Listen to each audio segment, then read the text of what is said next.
Hello दोस्तों, आज हम क्लास 11th का केमिस्ट्री का चैप्टर 2 करेंगे, स्ट्रक्चर ऑफ एटम। इसमें एग्जाम ऑफ पॉइंट व्यू से इंपॉर्टेंट टॉपिक बताऊंगा आपको, तो आप ध्यान से देखिए, जो आपको point of view exam point of view से बहुत इंपॉर्टेंट है। तो इसमें सबसे पहले आ जाता है एटॉमिक नंबर और मास नंबर। ये बड़ा इंपॉर्टेंट टॉपिक है। एटॉमिक नंबर क्या होता है? Number of proton, number of electron. और मास नंबर क्या होता है? Number of proton plus number of neutron. तो ये याद नहीं, इस टाइप इसमें एक क्वेश्चन आता है। आइसोबार और आइसोटोप भी बहुत इंपॉर्टेंट है। आइसोटोप क्या होते हैं? ये देखिए, जैसे सेम यहाँ पर दिया हुआ है, ये देखिए सेम एटॉमिक नंबर पर डिफरेंट मास नंबर। तो हाइड्रोजन के 3 आइसोटोप देखिए, H11, H12 और H13। तो ये आ गया प्रोटियम, ये ड्यूट्रियम और ये ट्राइट्रियम। तो देखिए एटॉमिक नंबर तीनों का क्या है? 1 1 है, और मास नंबर तीनों का क्या है? अलग अलग। देखिए इसका मास नंबर 1 है, इसका मास नंबर 2 है, इसका मास नंबर क्या है? 3 है। तो पूछ सकता है आपको, बताइए इसमें कितने न्यूट्रॉन है? तो न्यूट्रॉन कैसे निकालेंगे? देखिए mass number is equal to होता है प्रोटॉन प्लस न्यूट्रॉन। तो मास नंबर कितना? 1 है, प्रोटॉन भी 1 है, तो न्यूट्रॉन कितना हो जाएगा इसमें? 0। तो खास बात देखिए इसकी कि प्रोटियम में एक भी न्यूट्रॉन नहीं होता है। और किसी भी एलिमेंट को रिप्रेजेंट करते हो कैसे करते हैं? एक्स, यहाँ इसका जेड एटॉमिक नंबर लिखते हैं, ऊपर इसका क्या लिखते हैं? Mass number. जैसे सोडियम है तो इसका एटॉमिक नंबर नीचे आएगा 11, इसका मास नंबर आएगा नीचे ऊपर, ठीक है। ऐसे कार्बन, इसका एटॉमिक नंबर आएगा नीचे, इसका मास नंबर आएगा ऊपर। ऐसे लिखते हैं किसी भी एलिमेंट को रिप्रेजेंट करने का। तो बहुत इंपॉर्टेंट है। आइसोटोप्स क्या होते हैं, आइसोबार्स क्या होते हैं, और उसके कुछ एग्जाम्पल आपको प्रोटॉन न्यूट्रॉन निकालना चाहिए। इस फॉर्मूले पे क्वेश्चन आते हैं। देखिए जैसे यहाँ पर क्वेश्चन तो बोल रहा है इसमें प्रोटॉन निकालिए, न्यूट्रॉन निकालिए, इलेक्ट्रॉन निकालिए। तो ये बहुत इंपॉर्टेंट क्वेश्चन है, आपको करना ही है। दूसरे क्वेश्चन बहुत इंपॉर्टेंट टाइप से मतलब रीजन टाइप में पूछता है, तो आपको देख लेना एक बार क्वेश्चन, ठीक है। अगर आपको इसका सोल्यूशन चाहिए, डिटेल एक्सप्लेन चाहिए, तो मुझे बता देना। अब मैं बस इंपॉर्टेंट टॉपिक बता रहा हूँ कि कौन कौन से इंपॉर्टेंट टॉपिक है जो आ सकता है। दूसरा है ये इलेक्ट्रोमैग्नेटिक। इलेक्ट्रोमैग्नेटिक रेडिएशन में डिटेल में नहीं पढ़ना है पूरा, बस इसमें याद रखना आपको ये डिक्रीजिंग ऑर्डर और इंक्रीजिंग ऑर्डर ऑफ वेवलेंथ या frequency, gamma rays, X rays, UV, visible, infrared, microwave, radio waves और लॉन्ग रेडियो वेव्स। आपको याद रखना है कि decreasing order, increasing order paper में आ सकता है। इंक्रीजिंग और अच्छा, ये सारे के सारे स्पीड ऑफ लाइट से ट्रैवल करते हैं, जिसको 3 × 10⁸ मीटर पर सेकेंड से। तो आपको इसको देखिए, जैसे यहाँ पर देखिए, ये गामा रेज इसकी फ्रीक्वेंसी 10⁻24, फिर एक्सरे यहाँ पर 10⁻18। इसका मतलब ये किस ऑर्डर में? Decreasing frequency. पर देखो वेवलेंथ क्या हो रही है? बढ़ रही है। ये माइनस से देखो प्लस की तरफ जा रही है, तो वेवलेंथ क्या हो रही है? इंक्रीज हो रही है, और फ्रीक्वेंसी क्या हो रही है? डिक्रीज हो रही है। तो आपको याद है ना, इस ऑर्डर में याद कर लेना है उसे। और ये किस ऑर्डर में है? ये है डिक्रीजिंग फ्रीक्वेंसी में और इंक्रीजिंग वेवलेंथ। तो इस ऑर्डर में आपको याद है ना, पेपर में आ सकता है कि इंक्रीजिंग या डिक्रीजिंग ऑर्डर में इसको क्या करिए? अरेंज करने की कोशिश करिए। न्यूमेरिकल है, न्यूमेरिकल भी कर सकते हैं आप। न्यूमेरिकल एक ही फॉर्मूले क्या है? Mu is equal to c/λ। ये फॉर्मूला याद है। म्यू होता है फ्रीक्वेंसी, सी होता है स्पीड ऑफ लाइट, और लैम्डा होता है वेव लेंथ। ये आ सकता है, तो आप ये थोड़ा ध्यान रखें। अच्छा, अब उसके बाद और क्या आ सकता है? क्या इंपॉर्टेंट टॉपिक है? हाँ, एक ब्लैक बॉडी रेडिएशन आ सकता है। ये बड़ा इंपॉर्टेंट टॉपिक है। What is black body radiation की डेफिनेशन आ सकती है। डिटेल एक्सप्लेनेशन चाहिए होगा तो मुझे बताना। दूसरा आ सकता है फोटो इलेक्ट्रिक इफेक्ट। ये बड़ा इंपॉर्टेंट है। फोटो इलेक्ट्रिक इफेक्ट क्या होता है? ये डायग्राम या था नहीं, डायग्राम बना देना है। और फोटोन की एनर्जी कितनी होती है? E = H में। ये बहुत इंपॉर्टेंट है। तो फोटो इलेक्ट्रिक इफेक्ट याद है ना, इसके कुछ पॉस्टुलेट है। और एक थ्रेशोल्ड फ्रीक्वेंसी, कई बार पेपर में डेफिनेशन आ जाती है। What is threshold frequency?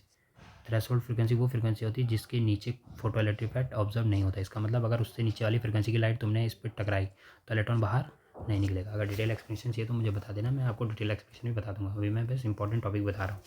तो ये डायग्राम याद है ना, फोटो इलेक्ट्रिक इफेक्ट का, बहुत इंपॉर्टेंट है। ब्लैक बॉडी रेडिएशन और दूसरा फोटो इलेक्ट्रिक इफेक्ट। हम बस इतना। और यहाँ पर ये कुछ न्यूमेरिकल है, तो न्यूमेरिकल आप अपने हिसाब से कर लेना जो आपको ठीक लगे। और स्पेक्ट्रा भी बहुत इंपॉर्टेंट है। इसमें बहुत इंपॉर्टेंट ये वाला, बहुत इंपॉर्टेंट टेबल है। आप इसको Lyman series, Balmer series, Paschen series, Brackett series, पीफर्न सीरीज, और इनके रीजन भी याद रखना है कि लेमन सीरीज होगा तो अल्ट्रावायलेट रीजन, बाल्मर सीरीज होगा तो विजुअल रीजन, पास्चन तो इंफ्रारेड। तो भूलना नहीं। देखिए यहाँ पर देखिए, अगर कहीं से भी लाइट रे आ रही है और वन में जा रही है तो कैसा सीरीज मिलेगा? लेमन। और 2 में जा रही तो बाल्मर सीरीज। आप लोग ये कलर क्यों इसमें? क्योंकि बाल्मर सीरीज होता है वो विजिबल रीजन में आता है, इसीलिए इसमें कलर विजिबल है। और पास्चन सीरीज जो है इंफ्रारेड, बाकी के इंफ्रारेड में होते हैं। तो ये आपको याद है, नहीं भूलना नहीं। अच्छा, एक फॉर्मूला बता देता हूँ नंबर ऑफ स्पेक्ट्रल लाइन का कि कितना होता है। देखो, नंबर ऑफ स्पेक्ट्रल लाइन का फॉर्मूला होता है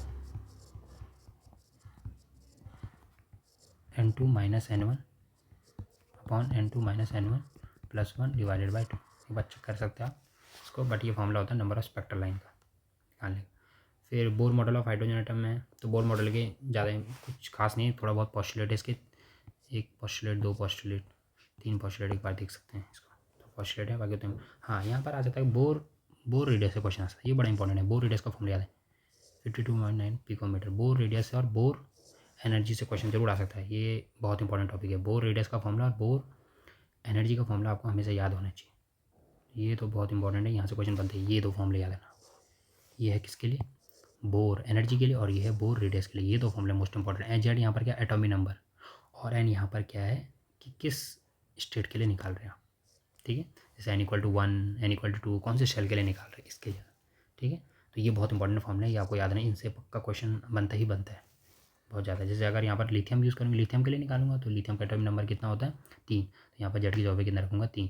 फिर हीलियम के लिए निकालें तो हीलियम का एटॉमिक नंबर कितना होता है यहाँ पर, हीलियम प्लस के लिए, सॉरी हीलियम प्लस के लिए निकाल रहे होंगे तो इसका एटॉमिक नंबर कितना होगा यहाँ पर 2, तो यहाँ पर जेड की जगह पे 2 रखना है, ठीक है। तो ये क्वेश्चन है, अच्छा ये बहुत इंपॉर्टेंट क्वेश्चन है, एक ये याद है ना, और दूसरी ये वाला, ये क्वेश्चन बहुत इंपॉर्टेंट है।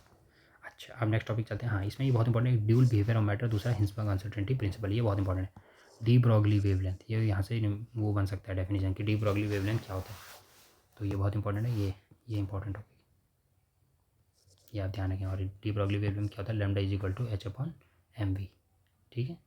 तो ये आप ध्यान रखें। और दूसरा हिंसबर्ग अनसर्टेनिटी प्रिंसिपल, ये भी बहुत इंपॉर्टेंट है, ये आप याद रखें, इसके डेफिनेशन आ जाता है what is Hinsberg uncertainty principle, ये इसका मैथमेटिकल स्टेटमेंट है।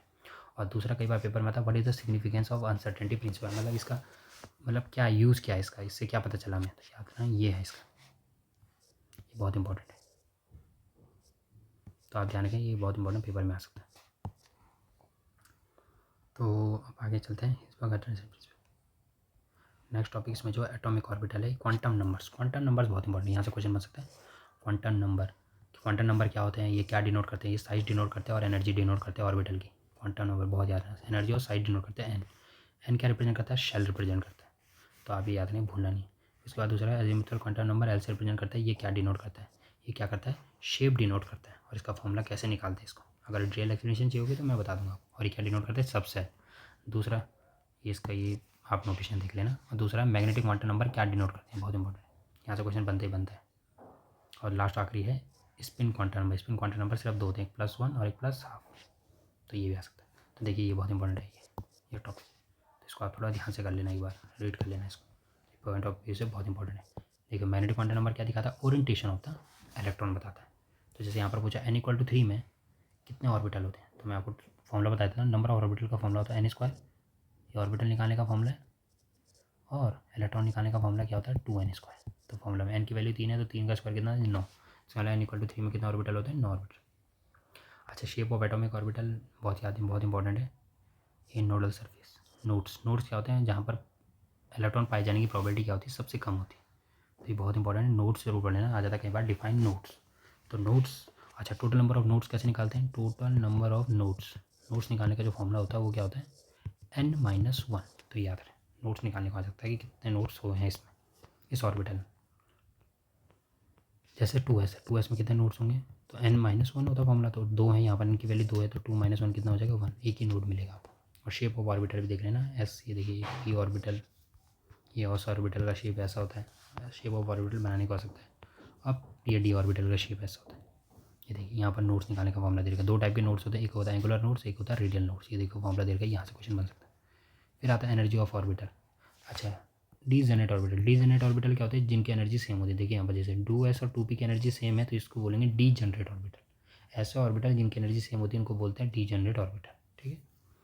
और उसके बाद अगर हम नेक्स्ट चलें, उसके बाद ये बहुत इंपॉर्टेंट रूल है, बोर ब्यूरी रूल भी कहते हैं इसे, और n+l रूल भी कहते हैं। ये हमें एनर्जी के बारे में बताता है कि किस ऑर्बिटल की एनर्जी ज़्यादा होगी, किस एनर्जी ऑर्बिटल की एनर्जी ज़्यादा होगी। जैसे देखिए यहाँ पर लगा रखा, जैसे यहाँ पर देखिए 3d है और ये 4p, तो 3 n की वैल्यू यहाँ पर 3 होगी, और ये d है, d के लिए l की वैल्यू क्या होती है 2 होती है, तो 3 + 2 कितना हो जाएगा 5।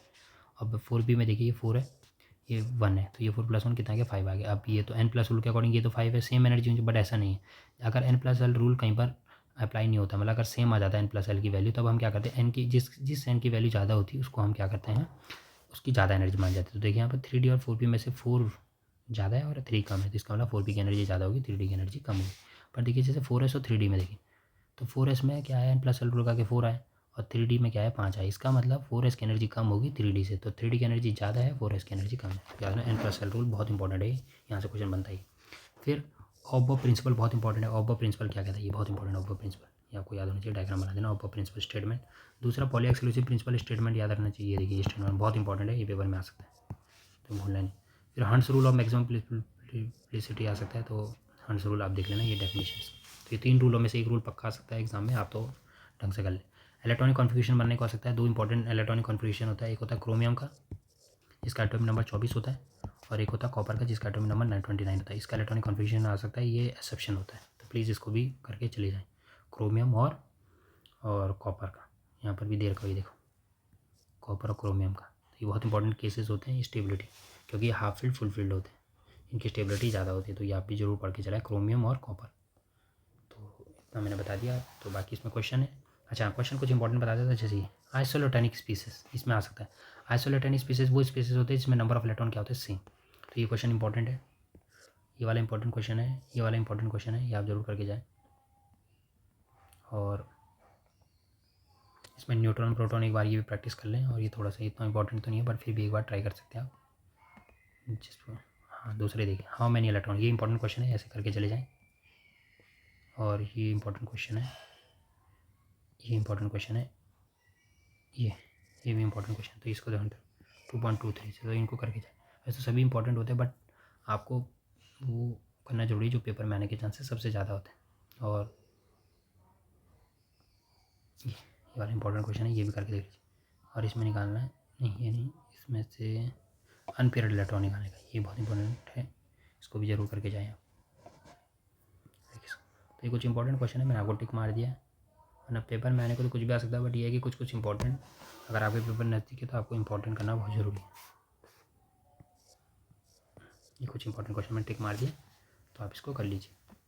तो आज के अगर आपको डिटेल सोल्यूशन चाहिए या पूरा एक्सप्लेनेशन चाहिए तो आप मुझे बता देना, मैं आपको हर एक टॉपिक का डिटेल शॉर्ट बता दूँगा।